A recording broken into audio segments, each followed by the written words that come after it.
Oi, tudo bem com você? Estamos aqui de volta para nós corrigirmos as nossas atividades dessa semana, né?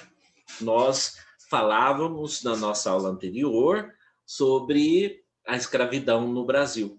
Vocês estão vendo aí de fundo, né? Alguns resquícios, algum restinho da escravidão que persistiu por muitos anos no Brasil, mas que agora, graças a Deus, isso não existe mais aqui no nosso país, né? Então, isso é muito importante. É importante ressaltar mais uma vez que nós devemos deixar o racismo de lado, porque todos nós somos iguais, independente da cor da pele, da raça, independente de qualquer coisa, né? Então, vamos corrigir a atividade dessa semana, elaborada pelo professor Felipe Reis, e a narração é minha, professor Hernani Freitas. Bora lá, né, compartilhar com vocês aí as atividades. Tenho certeza que vocês fizeram e acertaram. Se faltar alguma palavrinha ou outra, é só corrigir, né? Deixa eu colocar essa aqui também em vermelho, né? Que faltou colocar em vermelho. Bora lá. O que é o conceito? Qual é o conceito de escravidão? Então, o conceito de escravidão, ele pode ser bastante difundido, né? E você pode colocar com as suas palavras também, não tem problema nenhum. Por quê? Escravidão é o regime de trabalho no qual homens e mulheres são forçados a executar tarefas sem receber qualquer tipo de remuneração. Além disso, as pessoas escravizadas têm as suas liberdades tolhidas, pois são consideradas propriedades de seus senhores, podendo ser vendidos ou trocados como mercadorias, né? Então, a escravidão é um regime de trabalho onde as pessoas não têm liberdade, onde as pessoas trabalham sem remuneração. Então, isso não pode mais acontecer, isso é ilegal. E se você respondeu dessa forma, tá bom? Está correto.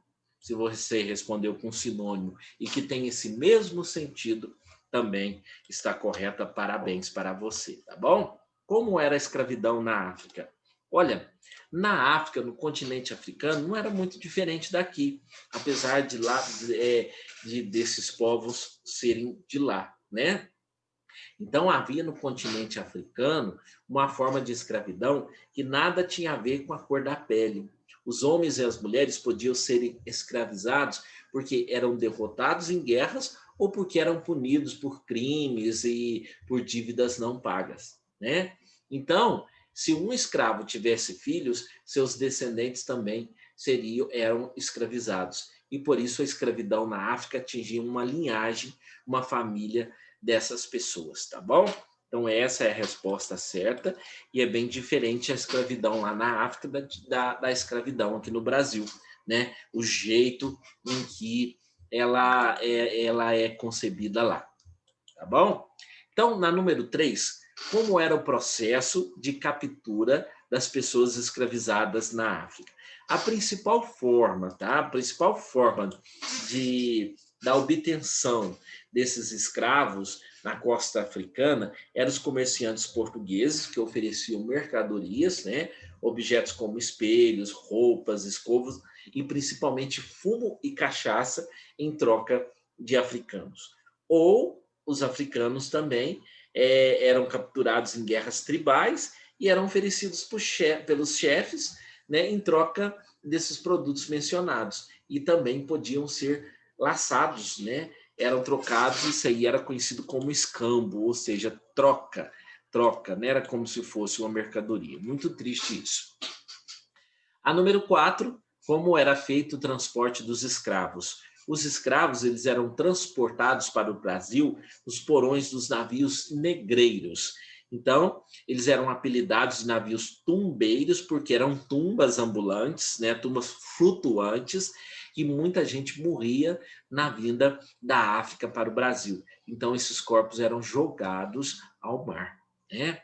E pelo nome, já dá para deduzir que era um transporte de péssima qualidade e provocava a morte de muitos africanos no caminho entre a África e o Brasil. Então, a resposta da número 4 é essa.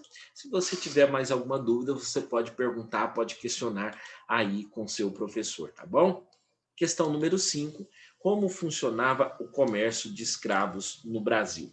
Aqui a resposta ficou bastante extensa. Se você resumiu um pouco, se você colocou algum sinônimo, não tem problema. Se tiver o mesmo sentido, está aqui nessa questão que eu vou ler para você, tá bom? Então, os escravos africanos, eles foram trazidos ao Brasil nos navios tumbeiros ou navios negreiros, que chegavam ao território brasileiro e eram levados ao mercado de escravos, onde eram negociados, né, com os senhores proprietários de engenho.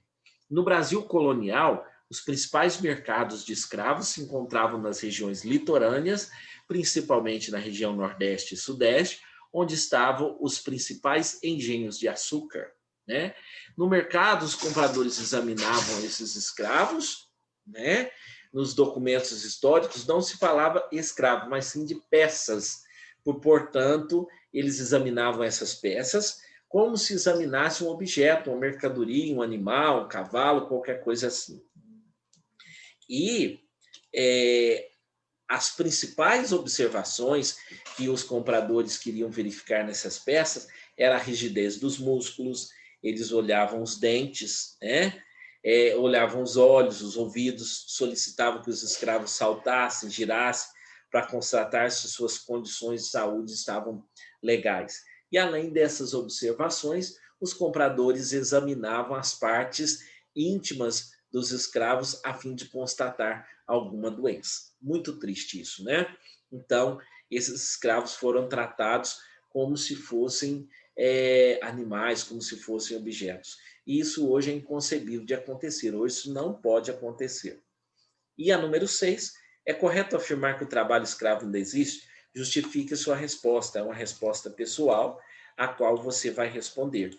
Mas pode ser que ainda exista o trabalho escravo, né, no Brasil, aquelas pessoas que escravizam, que faz as pessoas trabalhar e não pagam salário e que obriga as pessoas a trabalhar e morar em péssimas condições. E se você souber de algum desses feitos, de algum desse tipo, denuncie, chame a polícia, porque isso é crime. Então, responda a pergunta com a sua resposta pessoal. Se você acredita que existe, coloque existe e justifique. Se você acredita que não existe, coloque não existe e justifique a sua resposta, tá bom? Olha que legal. Espero que vocês tenham corrigido todas as atividades, que vocês tenham aprendido bastante essa matéria. É matéria para muito mais tempo, porém, aqui nosso tempo é pequeno, né? Mas se você tiver mais alguma dúvida, pergunte para o seu professor, corrija aí com o seu professor, dá um okzinho, fala lá para o professor que você respondeu as atividades e que você está ok na matéria, tá bom? Olha, ó, um grande abraço para você, fiquem todos na paz e na alegria, sempre praticando coisas boas, tá bom? Então, nós voltamos em breve na nossa próxima aula. Tchau, tchau.